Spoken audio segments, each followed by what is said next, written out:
Hey gang, and welcome back to another template design walkthrough. This design is called Vintage. So we're going to jump right over here and take a look at the layer options that are in this design. Then we'll throw in on a subject and look at how to customize this. All right, so this design is really set up to give that vintagey 70s, almost throwback kind of feel to it. I really love this one the more I'm playing around with it. But let's take a look at the options. So right at the top here, we have our color grading layers. So this is a layer group that's set up with some, basically what these are going to do is add a little bit of extra color, contrast, and punch. So these are like your polishing layers at the end, just to give a little bit more visual interest to the image. There's a little bit, something different here in the sense of, with the color grade here, and this is what's doing a lot of that heavy lifting on the color and contrast.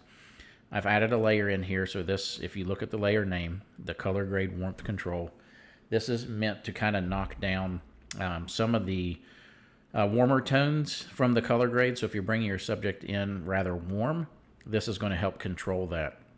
So basically what's going to happen is you could just turn this opacity all the way to 100, and it's really going to desaturate those warms. Or you could bring this down to 0 or just turn it off, and it's going to allow some of those warmths to come through. But we'll see that as we turn a subject on here. All right, below that is our facial highlight boost. So these are set up, the top for a darker skin tone, bottom for a lighter skin tone, and that's just to add a little bit more brightness and punch to the subject's face to keep our attention on our subject. Below that, we start throwing some textures on here. So this brighten texture, it's adding a little bit of grit, grain, and texture for that vintage look and brightening things up a little bit. So we have our vintage texture 1. That's really what's really adding all this like kind of PC vintagey type of effect over top of everything. And then another vintage effect in here. It's a little bit more texture. It's a little bit warmer. It's going to give it that aged type of feel to really help push that and sell that effect. All right, below that, this is just a little spot. If you're putting your subject's head, up around this circle, it's about where I put it, but you could move this around.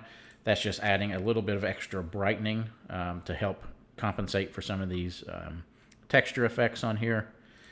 Below that, this is our subject, or our text group. So this group, if we expand it, all of the text is within this group. And it's that way because we have a layer style effect being applied to the text. And I wanted this to be able to wrap all of the text in the same way without it being like in between all of the text. So putting it all in the group and adding to the effect to the group is what helps create that effect. But if we expand this, you're going to see we have some repeating text at the bottom. Again, I just have this preset because I think it looks pretty cool to match the colors of our little retro graphic back here. But that repeating text is just black text that we've added a color change layer to each one, so it's very easily to change the color. You can double click, you can come over here and just pick a tone. With the picker, you could type in your own value, pick it off of a jersey or something like that. So very easy to change the color of each row of that text. And then to change the text itself, because this is repeating, what I thought was easiest is just to set this up as a smart object. And so to edit it, you can tell it's a smart object because it's got this little icon on the layer thumbnail. You just double click on the layer thumbnail. It's going to bring up the line of text right here, and then it's just normal editable text. As always, links to the fonts I'm using in the sample are on the product page. But if we updated this text, let's say we wanted this to be Wildcats, and I just like the year in there, something simple. I just hit a space, and then what I do is just hit Control or Command A to select it all, Control or Command C to copy it, hit End, and then Control or Command V and paste and paste. I just want to be sure that the text extends past each kind of edge of the canvas, and then apply it. Then when we close this window, it's going to ask us if we want to save it. Yes. And then that's what's going to make sure there's enough text to completely wrap everything in that kind of random look. All right, so then you don't have to edit any of these other text layers. It just all automatically updates. All right, so there's our text edits. I'm just going to hit Command or Control Z and back that out and switch it back. Also in that group below that, there's your first and last name. So there is a stroke effect applied on this, and if you wanted to, I left this on here because you can see as this J kind of overlaps the S down here. If you wanted separation, it's as easy as just turning that stroke line on and it gives that matching kind of stroke line, but it overlaps this so that, that is a little bit more readable. So if you find that's handy, that's there. All right, so I'm going to leave it off for now. And then we'll go ahead and collapse this text here. So below that, marked in red, as always, is our subject group. It is pre-masked off so that the subject gets masked down here behind the text. If we expand this, you're just going to see right here is where you want to drop your subject in, which we'll do in just a moment. Below that is our background texture, so that's what's giving us that light, like crinkly, papery type of effect in here. All right, so that's that background texture. Then this background shape, this is what's creating this kind of vintage shape here. If we expand this group, these all have color layers associated with them as well, which could be turned on to create different looks in the colors. And then our background color. So you could definitely change that if you wanted to go more with like a pure white or any other color. You could certainly push that around. So I like that kind of tone right there, so we're going to leave that. All right, so let's bring our subject in. We have a subject at the top here. So if we turn him on, we can see this is what's happening just with a subject on top. If you bring your subject below the color grading layers, now you can see that punchiness and contrast that's getting added. Let's zoom in here just a little bit. All right, if we turn that off and on. Now if we open this, here's that warmth layer I was talking about. You can see as I turn this off and on how much warmth is getting added to the entire image, not just the skin tone, but to the background as well. So again, you could make this have like, very little of that warmth effect, or you could add more just by bringing that slider up and down based on what you're looking to get there. All right, so now let's back out some more. Let's go ahead and drag our subject all the way down into their subject group. And now you're going to see that all the effects and everything layered are getting applied to really give it that cool, like grungy, vintagey feel. So let's position our subject down here. I think it looks pretty cool if they're a little offset right here, right about like that. So they're getting that mask applied, so it's getting cut off down here behind the text. They're getting all of this vintagey effect thrown over top of your subject.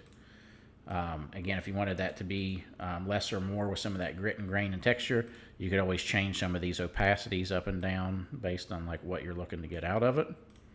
I'm going to leave it full strength because I think it looks pretty cool. There you can see that brightening that's happening just to brighten up the face and keep that attention up there. If we wanted to update the colors and things, I did have some blues kind of preset that look really cool with, like this blue jersey. But this would be as simple as, like, if you wanted to do like a new darker color, let's say we wanted to make this, more of this like pinkish magenta range. We could do like a dark one of those. And then what I would do is, like, once you kind of pick a range, is copy this value. Let's go to the next one. And so if I wanted to make just like a nice gradient of color, I would paste that in, and then I would just start picking lighter values. So I'd come up to the next, paste that in, go even lighter than the one before it. And then one more time, and make that quite a bit brighter. We could even maybe bring it out this way a little bit. So you can see whether it's the blues or the pinks or anything, that's how I would typically come in and start to create like a cool little gradient like that. And then if you wanted to match that up with the text, you could just expand this group here.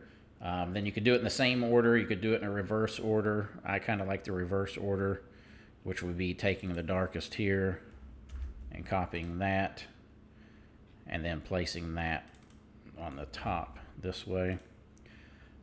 So then grab the next one, double click, copy that value, come to the next one, paste that value. So it's not too bad to come in and get this first one. Once you set your colors, to copy these across and get this set up and ready to drop your subjects in. And then copy that one and paste that one. And then you can also see your text colors right here. The text is just, double click and edit.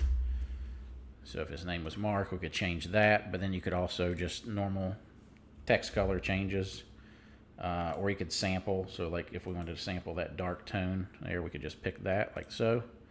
Same thing in the last name, pick the color, use the color picker. We could match that up just like so. All right, so very easy to change those colors and drop your subject in. And then the last thing would be if you wanted to brighten up the facial highlights a little bit, since he's got lighter skin tones, let's just make sure this mask for the lighter skin is selected. I'm going to grab a white brush, 100%, and just kind of paint over a little bit.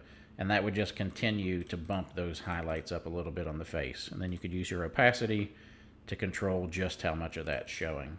So something right about like that. So again, a little bit different color combo there. But it would be easy just to go back and reset this too. So let's start with like a darker blue. That looks pretty good. I'm going to copy that. And let's just show setting these back to blues. Pick a little bit of value in there. Paste. We'll go even brighter on that value. And paste, and even brighter on that value. All right, something like so. You can make a little bit more desaturated. The more desaturated, the more bit of a vintage feel it's going to have. Something kind of like that looks pretty cool. So let's just pre-copy that. So that's our lighter one. So now I'm going to paste that one there. And then I'm just going to start copying these. So that'll go in the next one for the text. And the third one will go here. And then one more time, this one will go here. Then we could just update this text. Let's grab a darker, let's grab that medium blue. That looks good. And I'll copy that and match the last name up as well. And boom, there we go. So there's one with like a kind of a color gradient, or again, you could turn these colors off to go with that that original vintagey type of color scheme, which I think also looks super cool. So really, whatever you'd like to do there, just have fun playing with it. I hope you get a ton of use out of it, and I would love to hear your success stories using it, and I would love to see you share some samples. So please feel free to head over to the JHP Backgrounds Facebook group and join there and share what you've been making. Share it in any of the groups. Tag me. Again, I'd love to see what you're doing, and we'll see you on the next recording.